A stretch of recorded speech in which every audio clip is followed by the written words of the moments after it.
स्वागत है आप सभी लोगों का सोलो लेवलिंग के एक नए एपिसोड के अंदर। तो जैसा कि हम लोगों ने लास्ट वाले एपिसोड में देख लिया था कि जिन्वू और बरान की लड़ाई होती है और जिन्वू बरान को हरा देता है। हमें काफी सारी नोटिफिकेशन पॉपअप होती है। तो इस एपिसोड की शुरुआत में और बरान को हराने के बाद जिन्वू का जो लेवल होता है वो भी 97 हो गया होता है। और डेमोन किंग को हराने के बाद जिन्वू को यहाँ पर काफी सारे आइटम मिलते हैं, जैसे कि डेमोन किंग की डैगर, डेमोन किंग मोनार्च की रिंग और भी बहुत सारी चीजें। और होली वाटर ऑफ लाइफ को बनाने के लिए जो भी 3 चीजें चाहिए होती हैं, उनमें से कुछ चीजें जिन्वू को पहले से थी और जो थोड़ी बहुत चीजें बची हुई थी वो यहाँ पर जिन्वू को कम्प्लीटली मिल जाती हैं। और जिन्वू अब होली ऑफ वाटर लाइफ को भी बना लेता है। और बरान का जो यहाँ पर वाइवन था, जिन्वू उसकी शेडो को एक्सट्रैक्ट कर लेता है और इस वजह से जिन्वू की वो शेडो आर्मी का एक हिस्सा बन जाता है। जिसके बाद जिन्वू उसका नाम कैजल रखता है। जिन्वू को अपना क्वेस्ट कंप्लीट करने के बाद एक एक करके यहाँ पे जो 3 रिवॉर्ड्स होते हैं वो मिलना शुरू होता है। सबसे पहले जिन्वू को टॉप टायर रून स्टोन मिलता है, जिसके अंदर जिन्वू को एक स्किल मिलती है जो कि होती है शेडो एक्सचेंज स्किल। एंड इस स्किल का इस्तेमाल करके जिन्वू अपने किसी भी शेडो सोल्जर की जगह को अपनी जगह से एक्सचेंज कर सकता है। यानी कि बेसिकली जिन्वू का जो एक शेडो सोल्जर हो किसी और दूसरी जगह पर है और जिन्वू इस जगह पर है, तो जिन्वू आपस में एक दूसरे का जो जगह है उसको स्वैप कर सकते हैं।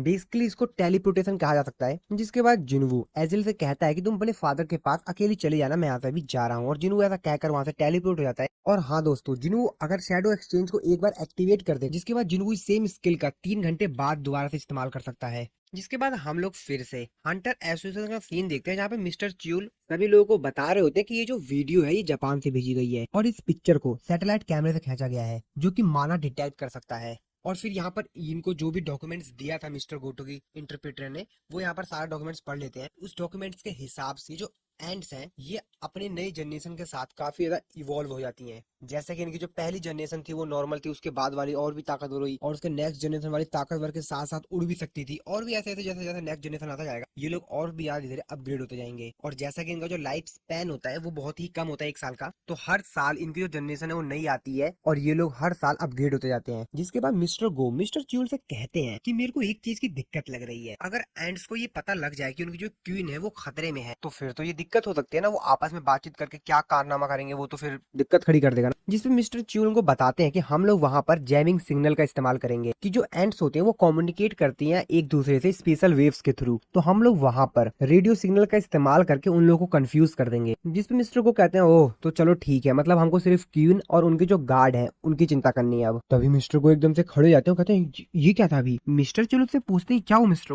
को उनको बताते हैं क्या क्या तुमने भी यहाँ पे फील नहीं किया, मैंने अभी कोई माना वेव्स को फील किया जो कि काफी ज्यादा दूर से आ रही थी, आखिरकार यहाँ पर चल क्या रहा है। दूसरी तरफ हम लोग एक टेंट के अंदर मिस्टर बेक और एस रैंक के हीलर मिन ब्यून गू को देखते हैं, जो कि आपस में कुछ बातें कर रहे थे। तभी मिस्टर बेक को भी कुछ माना लेवल्स का एहसास होता है। वो काफी ज्यादा हैरान होकर कहता है ये क्या है। मिस्टर बेक मिन ब्यून की तरफ देखते हुए मन में सोच रहे होते हैं कि मिन ब्यून के बारे में हर एक चीज, यहाँ तक कि इसका जो सेंस ऑफ ह्यूमर है वो भी सब कुछ बहुत ही ज्यादा अजीब है। ये इकलौता एस रैंक का हंटर था जो कि बहुत ही ज्यादा जल्दी रिटायर हो गया। असल में ये इकलौता ही नहीं बल्कि ये पूरी दुनिया में इकलौता ऐसा इंसान है जो कि इतनी जवानी के दिनों में ही रिटायर हो गया। वैसे देखा जाए तो एस रैंक के जो हंटर्स होते हैं उनको काफी अच्छा पेमेंट किया जाता है और ये काफी ज्यादा अजीब बात है कि कोई हंटर बस इसलिए नहीं रहना चाहता है, उसको हंटर रहने में कोई भी दिलचस्पी नहीं है। और ऐसा नहीं है कि कोई रिच फैमिली से आता है, लेकिन मुझे नहीं मालूम कि इसने ऐसा क्यों किया। ये काफी ज्यादा अजीब इंसान है। जिसके बाद मिस्टर बेग उसको जो अपनी नेक्स्ट रेड होने वाली होती है उसके बारे में बता रहे होते हैं, जिसपे मिन ब्यूंग उनसे कहता है कि अगर तुम मेरे पास इसलिए आए हो कि तुम ये सोच रहे हो कि मैं तुम्हारे साथ रेड पे जाऊंगा तो बिल्कुल भी मत सोचना। जिसपे मिस्टर बेग उसको कहते हैं कि नहीं, मैं तुमको यहाँ पर अपने साथ रेड पे ले जाने के लिए नहीं आया हूँ, मैं बस तुमको यहाँ पर लास्ट गुड बाय कहने के लिए आया हूँ, क्योंकि मैं जब मैं रेड पे जा रहा हूँ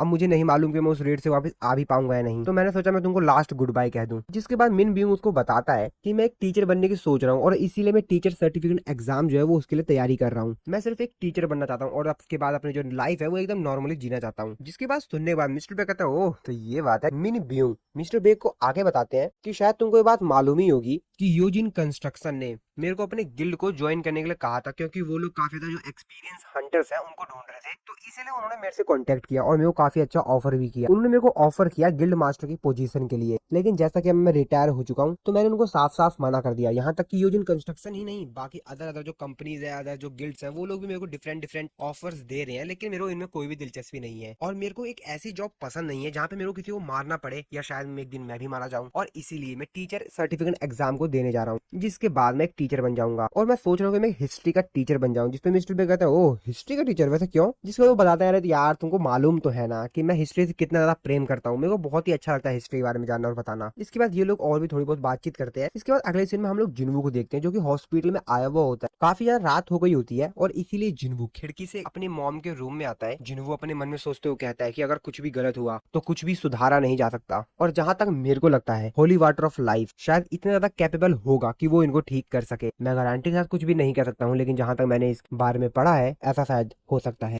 और जैसा कि मेरे सिस्टम्स ने काफी सारे मिरेकल्स मेरे साथ किए हैं, तो मेरे को ये भी लग रहा है कि शायद ऐसा वर्क करेगा। और जो कुछ भी मेरे साथ हुआ इनक्रेडिबल स्टोरी है, और ये सब कुछ मेरे सिस्टम के पावर की वजह से हो पाया। मैंने एक ई रैंक के तौर पे स्टार्ट किया था और अब मैं बहुत ही ज्यादा ताकतवर बन चुका हूँ, और मेरे को अपने सिस्टम के ऊपर एक और बार ट्रस्ट दिखाना ही होगा। जिसके बाद जिन्वू होली वाटर ऑफ लाइफ लाया वो होता है, वो अपनी मॉम को पिला देता है। और जब वो अपनी मॉम को वो दवाई पिला रहा होता है तभी वो अपनी मॉम के गले पर एक निशान देखता है। जिसके बाद जिन्वू को याद आता है कि जो निशान था वो जिन्वू की वजह से आया था। तो बचपन में जिन्वू ने ये जो निशान उसकी मॉम के गर्दन पे था ये जिन्वू ने ही दिया था, लेकिन इसके बावजूद भी उसकी जो मॉम थी उसकी हरदम चिंता किया करती थी। लेकिन दवाई पिलाने के बावजूद भी जिन्वू की जो मॉम होती है वो आंखें नहीं खोल रही होती, और इसलिए जिन्वू अपने मन में सोचते हुए कहता है कि मॉम आंखें खोलिए। आखिरकार ये आंखें क्यों नहीं खोल रही? सिर्फ एक ही रीजन था जिसलिए मैं इतना ज्यादा स्ट्रॉन्गर बना, तो प्लीज उठ जाइए। और तभी जिन्वू देखता है कि उसकी मॉम उठ गई होती है, जिसको देख के जिन्वू भी काफी ज्यादा हैरान होता है। जिन्वू की मॉम जिन्वू से पूछती है वैसे मैं कितने सालों से सोई हुई थी? जिन्वू अपनी मॉम को बताता है कि लगभग आपको 4 साल हो गए हैं। जिसके बाद उसकी मॉम उससे पूछती है कि वैसे जिन्हा कहाँ है, वो ठीक तो है ना?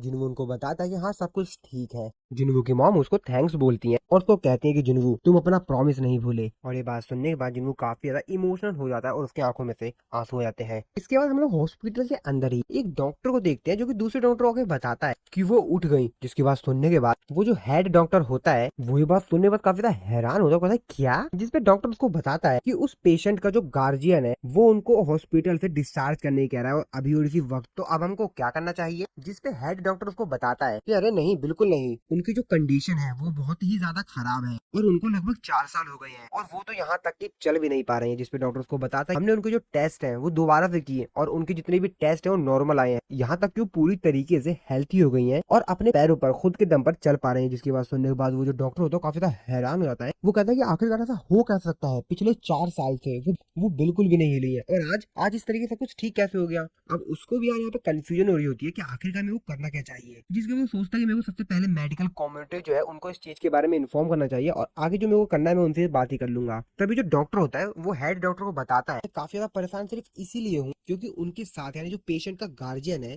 वो कोई आम इंसान नहीं है। और वो हेड डॉक्टर को बताता है कि शायद आपने सांग जुनवो के बारे में सुना होगा जो कि अभी कंट्री का 10वां एस रैंक का हंटर बना है। अभी बात सुनने के बाद जो हेड डॉक्टर होता है वो भी थोड़ा परेशान हो जाता है। वो कहता है कि किसी भी हेल्थी इंसान को हम लोग हॉस्पिटल में नहीं रख सकते, पेशेंट को घर जाना ही होगा और अब हम यहाँ पर कुछ कर भी नहीं सकते, पेशेंट को डिस्चार्ज करना ही पड़ेगा। फिर इसके बाद हम लोग कुछ समय बाद का सीन देखते हैं जहाँ पर जिन्हा जो होती है वो भी हॉस्पिटल में आ गई होती है। जिन्हू की मॉम जिन्हा को देखते हुए कहती है कि तुम तो काफी ज्यादा बड़ी हो गई हो, और जिन्हा अपनी मॉम को ठीक हुआ देखकर वो भी काफी ज्यादा रोने लग जाती है। जिन्हू उन दोनों को ही देख रहा होता है। जिन्हू अपने मन में सोचते हुए कहता है कि मैंने जितनी भी मेहनत की, मैंने जितना भी हार्ड वर्क किया, आखिरकार उन सब का फल मिल गया और अब मेरे को ऐसा लग रहा है कि मैंने जो कुछ भी किया मेरे को वो सब कुछ मिल गया, उसका मेरे को रिवॉर्ड मिला। लेकिन मैं अभी भी नर्वस हूँ। मैंने उस ब्रिज को क्रॉस कर दिया है जहाँ से वापस आना संभव नहीं है। जिसके बाद जिन्हू हॉस्पिटल के बाहर जो गार्डन होता है वहाँ पे जाकर बैठ जाता है। वो अपने मन में सोचते हुए कहता है कि मैंने अपने फोन को काफी ज्यादा समय से इस्तेमाल नहीं किया क्योंकि मैं डेमन कैसल के अंदर था। जिसके बाद अपना फोन चेक करता है। वो कहता है क्या इतनी सारे मिस कॉल्स?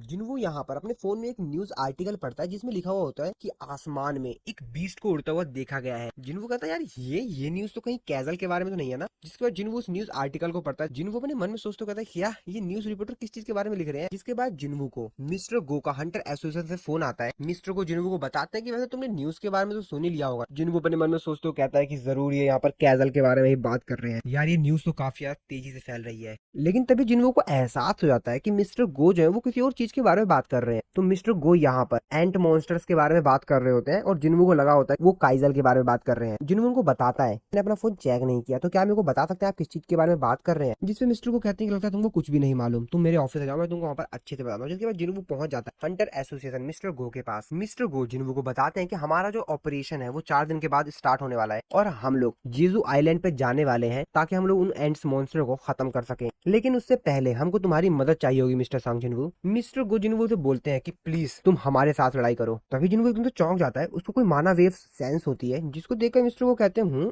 क्यों, क्या हुआ, कुछ दिक्कत है क्या? जिसपे जिन्वू को बताते हैं नहीं कोई दिक्कत नहीं है, पर मेरे को ऐसा लग रहा है कि कुछ हंटर्स बाहर लड़ रहे हैं। जिसपे मिस्टर को कहते हैं बहुत बढ़िया, जैसा कि मेरे को लगा ही था, तुम्हारी जो सेंस है वो काफी ज्यादा तेज है, तुम्हारी जो सेंस एबिलिटी है इसको देखकर मैं काफी ज्यादा इंप्रेस हुआ। मिस्टर गो आगे बताते हैं एस रैंक के हंटर्स जिम के अंदर प्रैक्टिस कर रहे हैं और शायद उनको वही चीज फील हुई होगी। जिन्होंने कहता है क्या एस रैंक के हंटर्स? मिस्टर गो जिन्हों को बताता है कि हाँ वो लोग प्रैक्टिस कर रहे हैं क्योंकि आज से सिर्फ 4 दिन बचे हुए हैं जेजू आइलैंड पर रेड करने के लिए। जैपनीज एस रैंक के हंटर्स साथ ही में जो एस रैंक के हंटर गोटो रियूजू है वो भी इस रेड में पार्टिसिपेट कर रहे हैं। गोटो रियूजू का नाम सुन के जिन्हों कहता है आप गोटो रियूजू की बात कर रहे हैं ना? मिस्टर गो उसको बताते कि हाँ मैं गोटो रियूजू की बात कर रहा हूँ, जापान का सबसे ग्रेटेस्ट हंटर। जिसके बाद मिस्टर गो जिन्हों को अपने साथ जिम में ले जाता है जहाँ पर वो सभी जो बाकी एस रैंक के हंटर्स होते हैं वो प्रैक्टिस कर रहे होते हैं। वहाँ के फाइट को देखकर जिन्हों काफी ज्यादा हैरान होता है। मिस्टर गो उससे कहते हैं कि आज यहाँ पर इस जगह पर काफी सारे एस रैंक के हंटर्स एक साथ इकट्ठा हुए हैं, ये मौका रोज रोज देखने के लिए नहीं मिलता है और शायद जो तुमको माना वेव्स महसूस हो रही थी वो शायद तुमको यहीं से हो रही थी। जिन्हों मिस्टर गो से कहता है कि मेरे को ऐसा लग रहा है कि मिस्टर बेग फाइट करने में थोड़ा सा स्ट्रगल कर रहे हैं। तभी पीछे से मिस्टर चोई वहाँ पर आते हैं। मिस्टर चोई कहते हैं कि हाँ तुमने सही कहा, लेकिन अगर मिस्टर बेग अपने पूरे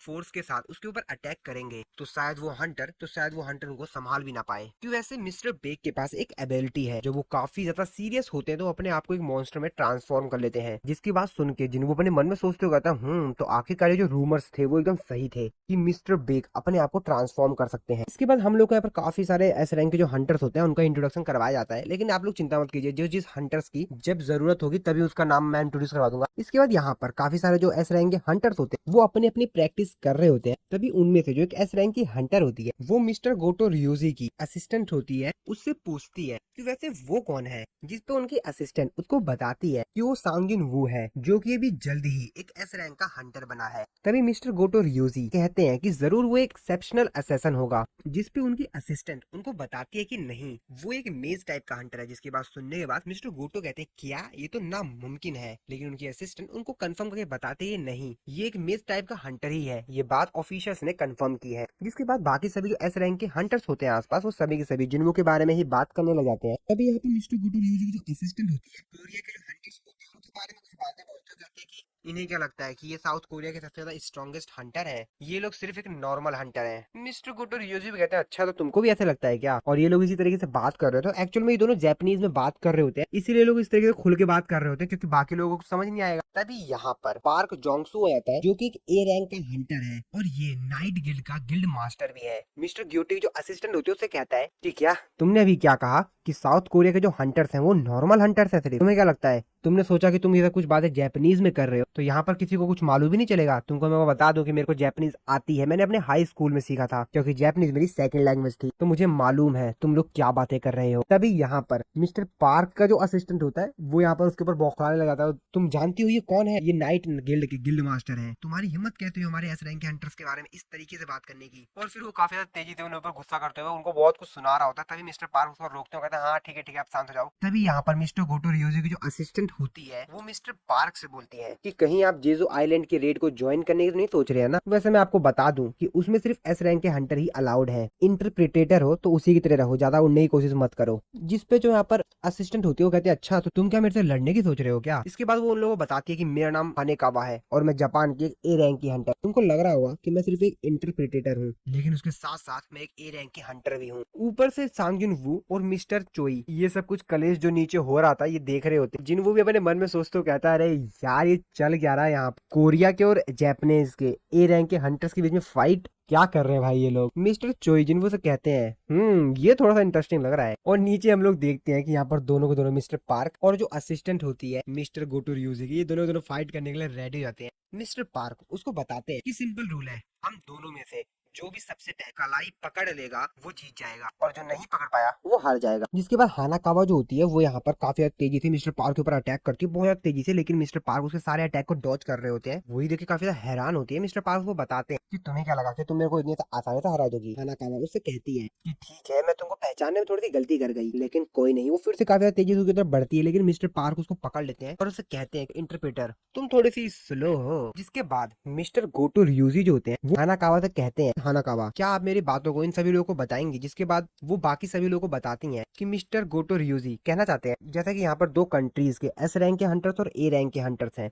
तो हम लोग आपस में एक ड्यूएल करते हैं जैसा कि अभी हुआ। तो जो भी सबसे पहले कलाई पकड़ लेगा वो जीत जाएगा और जो नहीं पकड़ पाया वो हार जाएगा। तो कैसा लग रहा है आपको मेरे प्रपोजल। तभी मिस्टर गो वहां पर आ जाते हैं, वो कहते हैं ये तो सही लग रहा है। जिसके बाद ये लोग यहाँ पर कुछ और नए रूल्स बनाते हैं और फिर ये लोग यहाँ पर अलग अलग ग्रुप में डिवाइड हो जाते हैं ताकि ये लोग फाइट कर सकें। इन सभी लोगों के बीच बहुत ही ज्यादा खतरनाक फाइट हो रही होती है, लेकिन असल में यहाँ पर जो जैपनीज हंटर्स होते हैं वो साउथ कोरिया के हंटर्स के ऊपर भारी पड़ रहे होते हैं। लेकिन जिस तरीके से ये लोग एक दूसरे के ऊपर अटैक कर रहे थे, इससे साफ साफ लग रहा था कि भाई इन लोगों में से किसी का भी इरादा नहीं है कि फाइट रुके, क्योंकि ये लोग फुल पावर का इस्तेमाल करके एक दूसरे के ऊपर अटैक कर रहे थे। जिसको देखकर बाकी सभी जो लोग होते हैं वो भी काफी ज्यादा हैरान होते हैं, सोच रहे होते हैं कि ये लोग रुकेंगे नहीं क्या। अब जैपनीज टीम में से जो एक हंटर होता है जिसने मुंह पे मास्क लगाया हुआ होता है, कोरिया के हंटर्स अटैक कर देते हैं जिससे कि वो थोड़ा सा जख्मी हो जाता है। अब वो बहुत ही ज्यादा गुस्से में आता है, वो कहता है कि ठीक है अब मैं तुम लोगों को दिखाता हूँ कि मैं कितना ज्यादा ताकतवर। और फिर अपनी फुल पावर का इस्तेमाल करते हुए मिस चाइन के ऊपर काफी ज्यादा तेजी से अटैक करता है।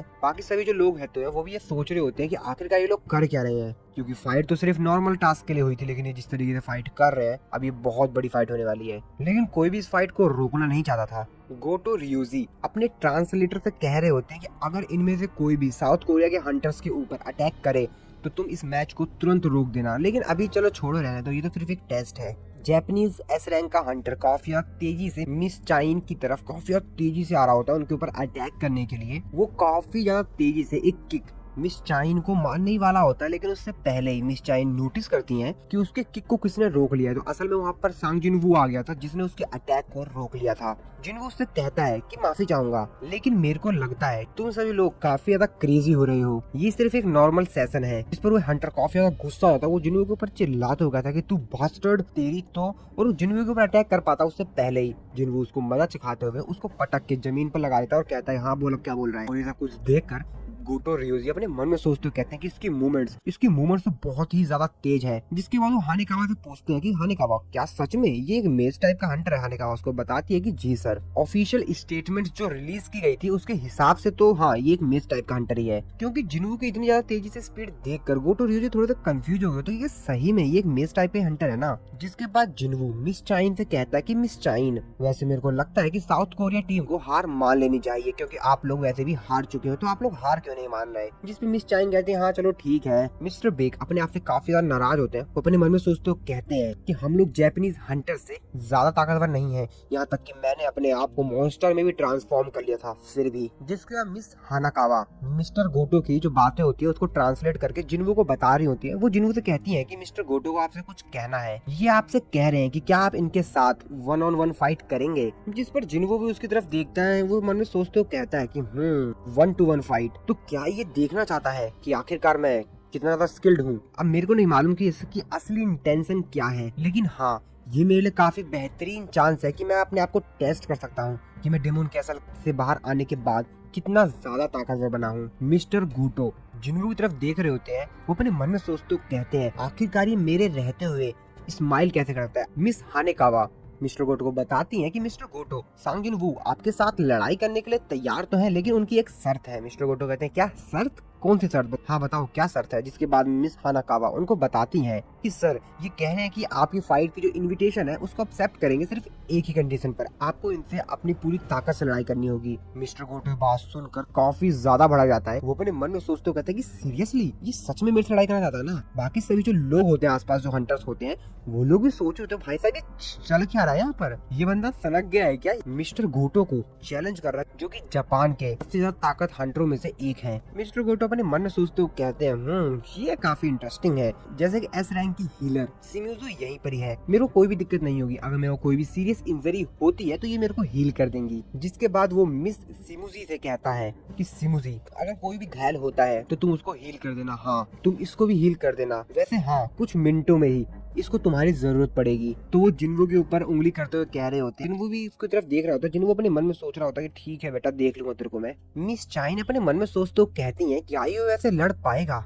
लेकिन नहीं, एक मिनट, इसने ए रैंक के डंजन बॉस को साथ ही में 100 से भी ज्यादा हाई रैंक के ऑर्स को अकेला हराया था। मिस चाइन से कहते हैं कि मिस चाइन आज आपने अपने नोज के ऊपर रुमाल नहीं बांधा हुआ है, क्योंकि आज तो यहाँ पर काफी ज्यादा हंटर है। मिस चाइन उसको बताती है कि हाँ मैंने अपने नोज को कवर नहीं कर रखा, क्योंकि जब हम लोग जेजू आइलैंड के ऊपर रेड करने के लिए जाएंगे तो वहाँ पर भी तो हम लोग नहीं करेंगे ना, तो मैं इसीलिए इस चीज की प्रैक्टिस कर रही हूँ। वैसे मेरे को आपसे मिस्टर सांगजिन के बारे में कह रहा था, तो क्या सांगजिन वो लड़ पाएगा? जिस पर मिस्टर बेग कहते हैं हाँ बिल्कुल कोई दिक्कत नहीं होगी। मिस चाइन उनसे कहती है तो क्या आप उसको इस लड़ाई के लिए रोकना नहीं चाहेंगे? जिसपे मिस्टर बेग उनसे कहते हैं कि हाँ वैसे मिस्टर गोटो रियूजी जैसा अपोनेंट होना ये थोड़ी सी दिक्कत वाली बात तो है। मिस चाइन कहती है तो फिर भी क्यों नहीं रोक रहे हैं आप? जिसपे मिस्टर बेग उनको बताते हैं कि जो आप सोच रही हैं सेम वही चीज तो मैं भी सोच रहा हूँ ना, आप भी तो आखिरकार सांग जुन वू की स्किल्स देखना चाहते हैं, उसकी फाइटिंग स्किल्स। पर मिस्टर बेग तो अपने मन में सोचते कहते हैं कि अगर सच में मिस्टर सांग जुन वू एक ऐसा हंटर है जो कि लेवल अप कर सकता है तो जरूर वो तब से लेकर अब तक और भी ज्यादा ताकतवर हो गया होगा। अब मिस्टर बेग ऐसा इसीलिए सोच रहे होते हैं क्योंकि जिन्वू से जब वो लास्ट टाइम मिले थे तो वो ताकतवर तो था, थोड़ा सा ही था, लेकिन अगर आज वो मिस्टर गोटो को टक्कर दे पाता है तो इसका मतलब तो ये है कि जिन्वू पहले से ज्यादा और भी ताकतवर हो गया है। तो उनको ये बात का कंफर्मेशन हो जाएगा कि जिन्वू लेवल अप कर सकता है। जिसके बाद जिन्वू कहता है चलो फिर शुरू करते हैं। जिन्वू अपनी बात को खत्म करता ही उससे पहले ही मिस्टर गोटो काफी ज्यादा तेजी से जिन्वू के ऊपर अटैक करते हैं, लेकिन जिन्वू उनके अटैक से बच जाता है। मिस्टर गोटो कहते हैं ओफ बच गए। मिस्टर गोटो अपने मन में सोचते हो कहते हैं कि एक मेज टाइप का हंटर है, मैं इसको नहीं खरीदने वाला हूँ। इसकी मूवमेंट्स काफी ज्यादा तेज है और इसके फुटस्टेप्स काफी ज्यादा साइलेंट है, लेकिन हाँ ये दूसरों को चकमा दे सकता है लेकिन मेरे को नहीं। जिन्वू अपने मन में सोचते हो कहता है कि मैं सेंस कर पा रहा हूँ ये हंटर बाकी एस रैंक के हंटर से थोड़ा सा अलग है, लेकिन मैं फिर भी इसके सारे अटैक्स को डॉज कर सकता हूँ। और जिन्होंने उसके अटैक्स को डॉज कर रहा होता बड़ी इजीली से, इसको देखकर मिस्टर गोटो रियूजी की तो मतलब पूरा दिमाग खराब होता है, वो तो पूरा गुस्से में आता है। वो कहते हैं कि ये फिर से हंस रहा है। जापानीज एस रैंक के जो हंटर्स होते हैं वो आपस में बात कर रहे होते हैं, वो कहते हैं कि क्या हमको इनको रोकना चाहिए। दूसरा हंटर कहता है कि ऐसा लग रहा है कि मिस्टर गोटो सीरियसली है। बाकी सभी जो हंटर्स होते हैं वो लोग भी यही बातें कर रहे होते हैं। वो कहते हैं भाई ये तो बहुत ज्यादा तेज है, ये इसके अटैक्स को कैसे डॉज कर पा रहा है, मैं तो उसके अटैक को ट्रैक भी नहीं कर पा रहा हूँ अपनी आंखों से, और वो उसके सारे अटैक्स को तेजी से डॉज कर ले रहा है। हालांकि सांग जुन वू उसके अटैक से बच पा रहा है, लेकिन फिर भी उसका जो अपोनेंट है वो जापान का सबसे ज्यादा स्ट्रॉन्गेस्ट हंटर में से एक है, और उसके अटैक्स को अवॉइड करना मतलब उसकी बेइज्जती। सभी लोग यही सोच रहे होते हैं कहीं सांग जुन वू को ज्यादा घायल ना कर दे, क्योंकि वो मिस्टर गोटो रियोजी को गुस्सा ही दिलवा रहा होता है, क्योंकि इतना बड़ा एस रैंक का हंटर है, पावरफुल हंटर है, उसके अटैक्स को कोई डॉज कर ले रहा है बड़ी इजीली से, तो भाई गुस्सा तो किसी भी हंटर को आ जाएगा। तभी मिस्टर चोई भी यहाँ पर आते हैं। मिस्टर चोई कहते हैं ओ मैं थोड़ा सा बाहर क्या चला गया, यहाँ पर तो एक बहुत बेहतरीन मैच ही शुरू हो गया। मिस्टर गोटो रियूजी पूरा का पूरा उनका दिमाग खराब हो गया होता है। कह रहे हैं कि वो कह रहे होते हैं कि बार बार मेरे अटैक्स को डॉज कैसे कर पा रहा है, ये बार बार इतना लकी कैसे हो सकता है, और वो अपना जो माइंड होता है उसको चेंज कर लेते हैं। वो कहते हैं कि ठीक है अब मैं इसको खत्म ही कर दूंगा, और वो जिन्वू के ऊपर काफी तेजी से अटैक करने के लिए आ रहे होते हैं। जिन्वू का सिस्टम जिन्वू को अलर्ट करके उसको बताता है कि वार्निंग, तुम्हारा जो एनिमी है उसका जो इंटेंशन है वो बहुत ही ज्यादा खतरनाक है, वो तुमको मारना चाहता है। जिन्वू देखा कहता है क्या, लेकिन जिन्वू उसके उस अटैक को भी डॉज कर लेता है। जिन्वू अपने मन में सोचते हुए कहता है कि अगर मैं इससे इसी तरीके से खेलता रहा तो मेरा सिस्टम मेरे को बहुत ही जल्दी एक अर्जेंट क्वेस्ट दे देगा, जैसा कि वांग डोंग सू और कैंग के साथ हुआ था। जिन्वू मिस्टर गोटो रियूजी से कहता है कि अगर मैं थोड़ा सा भी लेट हो जाता तो मैं अपनी आंखें खो देता, क्योंकि मिस्टर गोटो रियूजी ने जिन्वू के आंख के ऊपर एक्चुअल में अटैक किया होता काफी तेजी से, लेकिन जिन्वू ने उसको रोक लिया होता है। मिस्टर गोटो रियूजी अपने मन में सोचते हुए कहते हैं कि आखिरकार कितना ज्यादा ताकतवर है, इसने मेरे हाथ को पकड़ लिया। वो जिन्वू से कहते हैं कि क्या तुम मेरे साथ खेल रहे हो? जिन्वू कहता है मुझे नहीं पता कि तुम क्या कह रहे हो, लेकिन जैसा कि मुझे चैलेंज मिल चुका है तो मैं बताता हूँ कि मैं क्या कर सकता हूँ। जिसके बाद सांग जुन वू और मिस्टर गोटो रियोजी दोनों काफी तेजी से एक दूसरे की तरफ बढ़ रहे होते हैं, एक दूसरे के ऊपर अटैक करने के लिए। बाकी सभी जो हंटर्स होते हैं वो ये देख लेते हैं भाई बहुत बड़ा कारनामा होने वाला है, और इसीलिए जापानीज हंटर और साउथ कोरिया के जो हंटर्स होते हैं वो इन दोनों को रोक लेते हैं, क्योंकि यार दोनों एस रैंक के हंटर्स हैं, और अगर इन लोगों ने अब इस तरीके से फाइट की तो यहाँ पर बहुत बड़ा कारनामा हो जाएगा। मिस्टर बेग गोटो रियोजी देखते हुए कहते हैं ये इंसान इंचार्ज होगा लीडिंग जापानीज टीम का, और ये इस तरीके की हरकतें कर रहा है। बाकी सभी जो हंटर्स होते हैं वो भी उन दोनों को मना कर रहे होते हैं, जिसके बाद मिस्टर बेक मिस हानाकावा से कहता है इस चीज को फटाफट रोको, जल्दी इसको रोको। जिसके बाद मिस हानाकावा कहते हैं हाँ ठीक है मैं बताती हूँ उनको। साउथ कोरिया का जो एस रैंक का हंटर होता है वो कहता है कि मैं तो विश्वास ही नहीं कर पा रहा हूँ, ये ग्रेट गोटो रियोजी से लड़ा और इसके चेहरे पर सिर्फ एक छोटा सा कट लगा, बहुत बेहतरीन। जिसके बाद वो जिन्वू के पास आता है, तो जिन्वू तो कहता है कि वैसे मैंने तुम्हारी फाइट स्किल्स अभी देखी, काफी बेहतरीन। हमारे गिल्ड में काफी सारे हंटर्स हैं, लेकिन उनमें से ज्यादातर मेजिज ही हैं। हमारे पास कोई अच्छा फाइटर हंटर नहीं है, तो क्या तुम हमारे गिल्ड को ज्वाइन करना चाहोगे? जिसपे मिस्टर जोई उसको चिल्लाते हुए कहते हैं कि हे कोच, मिस्टर सांग जिन्वू एक मेज टाइप का हंटर है। ये सुनने के बाद वो कहते हैं कि क्या? जिसके बाद अब इन लोगों की जो फाइट होती है वो भी रुक जाती है, सभी लोग शांत हो जाते हैं। तभी वो मिस्टर गो से बोलता है कि मिस्टर गो, आपने मेरे से पूछा था ना कि क्या मैं जेजू आइलैंड के रेड पर जाना चाहूंगा। अब ये बात सुनकर मिस हानाकावा जो होती हैं वो मिस्टर गोटो को सारी बातें बताती है कि जिन्वू बोल रहा है कि वो भी जेजू आइलैंड रेड पर जाना चाहता है। और फिर यहीं पे हमारा ये वाला जो एपिसोड है वो खत्म हो जाता है।